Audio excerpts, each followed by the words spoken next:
Assalamualaikum warahmatullahi wabarakatuh teman-teman. Perkenalkan, nama saya Cica Nur Aulia dengan NIM 3111995 dari kelas 2B Farmasi. Di sini saya akan memaparkan sedikit mengenai macam-macam penyakit kulit. Yang pertama ada eksim. Eksim atau dermatitis atopik merupakan suatu kondisi di mana kulit kita itu menjadi kemerahan, gatal, terasa kering, dan terasa terbakar. Kemudian biasanya penyakit ini menyerang bagian kulit kepala, tangan, dan wajah, terutama pipi. Penyebabnya itu dipicu oleh faktor genetik dan lingkungan, antara lain perubahan suhu udara secara tiba-tiba, berkeringat atau berada di lingkungan bersuhu panas, serta jenis kain tertentu. Kemudian diagnosisnya itu biasanya dokter memeriksa menggunakan uji tempel atau tes lainnya. Tes tersebut dilakukan untuk mengidentifikasi eksim tersebut. Kemudian penanganannya itu jangan menggaruk, menghindari pemicunya, mengubah pola makan, hindari stres, dan mandi secara teratur. Kemudian obat yang digunakan salah satunya ada hidrokortison. Indikasi dari obat ini menekan reaksi radang pada kulit yang disebabkan infeksi, alergi kulit seperti dermatitis atopik, neurodermatitis. Kemudian kontraindikasinya itu tidak boleh digunakan pada pasien dengan riwayat hipersensitivitas terhadap obat ini. Obat ini juga tidak boleh digunakan pada lensi dengan infeksi yang diketahui, misalnya Candida, karena dapat memperparah infeksi tersebut. Kemudian komposisinya itu tiap gram mengandung hidrokortison asetat 25 mg. Kemudian dosisnya itu oleskan 2-3 kali sehari pada kulit yang sakit. Untuk cara penggunaannya itu oleskan obat secukupnya sampai merata di kulit. Kemudian jangan lupa untuk selalu mencuci tangan dengan air dan sabun sebelum dan sesudah menggunakan obat ini. Kemudian cara kerja obat ini dalam tubuh itu menurunkan respon sistem kekebalan tubuh sehingga gejala dan keluhan termasuk nyeri dan pembekakan bisa berkurang. Kemudian efek sampingnya itu mual, sakit kepala, nafsu makan meningkat, kemudian stretch mark, dan muncul jerawat. Selanjutnya penyakit bisul. Bisul adalah benjolan merah pada kulit yang berisi nanah dan terasa nyeri. Nah, bagian yang sering terkena bisul itu ada di wajah, leher, ketiak, bahu, bokong, dan paha.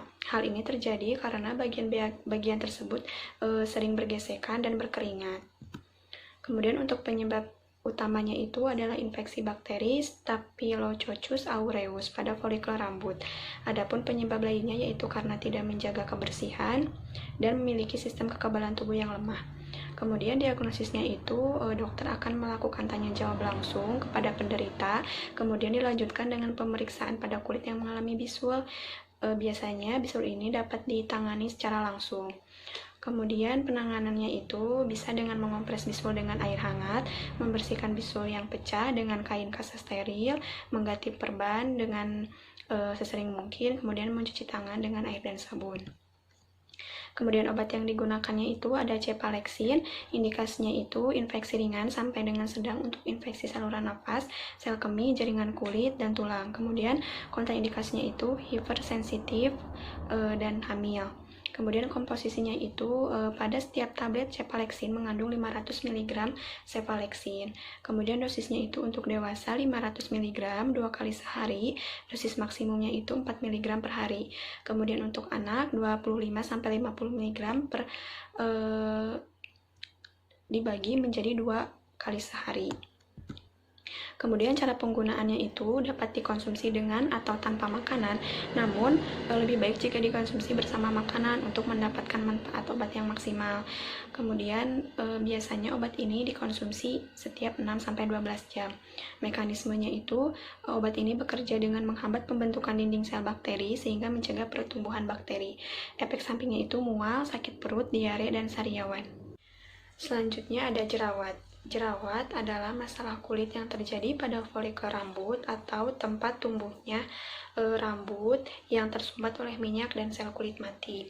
Nah, kondisi ini umumnya ditandai dengan munculnya bintik-bintik pada beberapa bagian tubuh seperti wajah, leher, punggung, dan dada.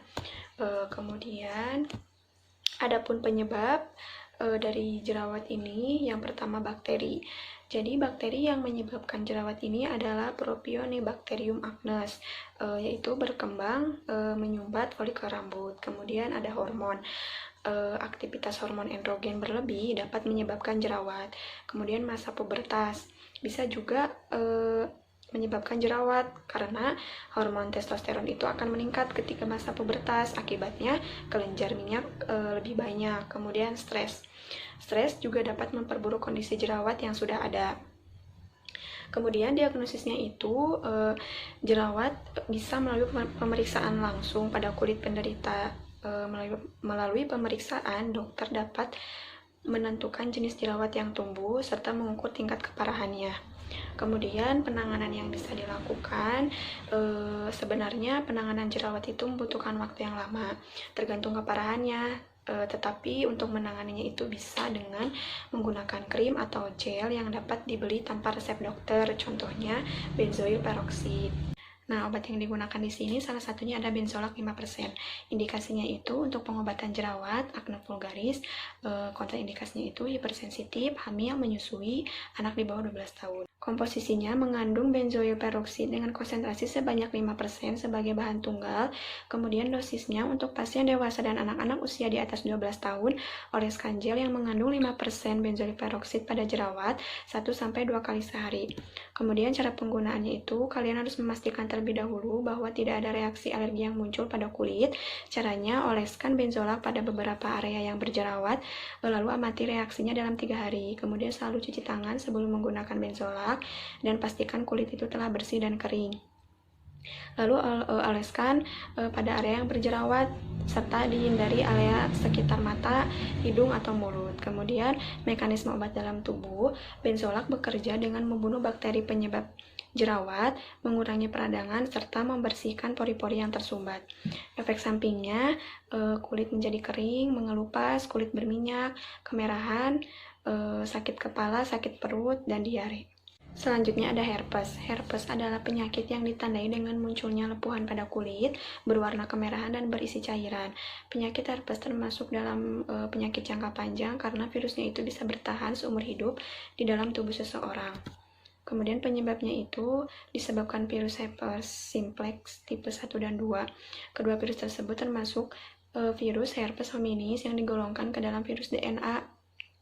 Kemudian penularan herpes juga bisa terjadi melalui kontak langsung dengan penderitanya. Diagnosisnya itu dapat dilakukan dokter berdasarkan gejala dan temuan klinis yang ada. Dilakukan tes laboratorium dengan jaringan dan cairan dari vesikel kulit itu dapat diambil dan diamati di bawah mikroskop. Kemudian penanganannya itu mengonsumsi obat pereda nyeri, kompres dengan air hangat ataupun air dingin, kemudian menggunakan pakaian yang berbahan katun, pakaian longgar, selalu menjaga area herpes tetap kering. Obat yang digunakan salah satunya ada aciclovir tablet, indikasinya herpes genitalis, herpes zoster, dan varicella, simplex pada kulit dan selaput lendir. Kemudian kontraindikasinya itu hipersensitif, komposisinya itu mengandung aciclovir 200 mg. Kemudian untuk dosisnya dewasa 200-400 mg sebanyak 5 kali per hari setiap 4 jam selama 5-10 hari. Kemudian untuk anak di bawah 2 tahun itu separuh dosis orang dewasa, dan untuk anak di atas 2 tahun sama dengan dosis orang dewasa. Kemudian cara penggunaannya itu bisa sebelum atau sesudah makan, telan obat secara utuh menggunakan air, kemudian usahakan untuk mengonsumsinya itu pada jam yang sama setiap harinya untuk memaksimalkan efek obat. Kemudian mekanismenya itu melibatkan efek antivirus dengan cara menghambat sintesis DNA sehingga mencegah replikasi virus. Kemudian efek sampingnya itu mengantuk, volume urin berubah, kemudian berhalusinasi, ruam, dan gatal-gatal. Selanjutnya ada kudis. Kudis atau skabies adalah penyakit kulit yang disebabkan oleh infeksi tungau Sarcoptes scabiei. Tungau tersebut bereproduksi pada permukaan kulit lalu masuk ke dalam kulit untuk bertelur sehingga menyebabkan rasa gatal. Kemudian untuk penyebabnya disebabkan oleh Escabielle yang menginvasi kulit. Tungau ini biasanya terdapat di spray, gorden, bantal, atau pakaian yang terinfeksi. Kemudian untuk diagnosisnya dilakukan melalui wawancara dan pemeriksaan fisik untuk melihat adanya ruam dan galian di bawah kulit. Kemudian penanganannya bisa dilakukan dengan menggunakan beberapa jenis obat. Beberapa krim dan lotion bisa didapatkan melalui resep dokter. Kemudian obat yang digunakan salah satunya ada Permethrin 5%. Indikasinya terapi investasi Sarcoptes cabiai. Kontraindikasinya hipersensitif terhadap permetrin, piretroid sintesis atau piretrin. Kemudian komposisinya permetrin 5%. Dosisnya untuk dewasa untuk krim 5% oleskan secara tipis sekitar 30 gram ke permukaan kulit, diamkan 8-14 jam sebelum membilas. Kemudian untuk yang 1-5 tahun itu oleskan sekitar 7,5 gram ke permukaan kulit, kemudian diamkan selama 8-14 jam. Kemudian untuk yang 6-12 tahun oleskan sekitar 15 gram ke permukaan kulit, lalu tunggu 8-14 jam sebelum membilas. Kemudian untuk cara penggunaannya itu oleskan secara tipis permetrin.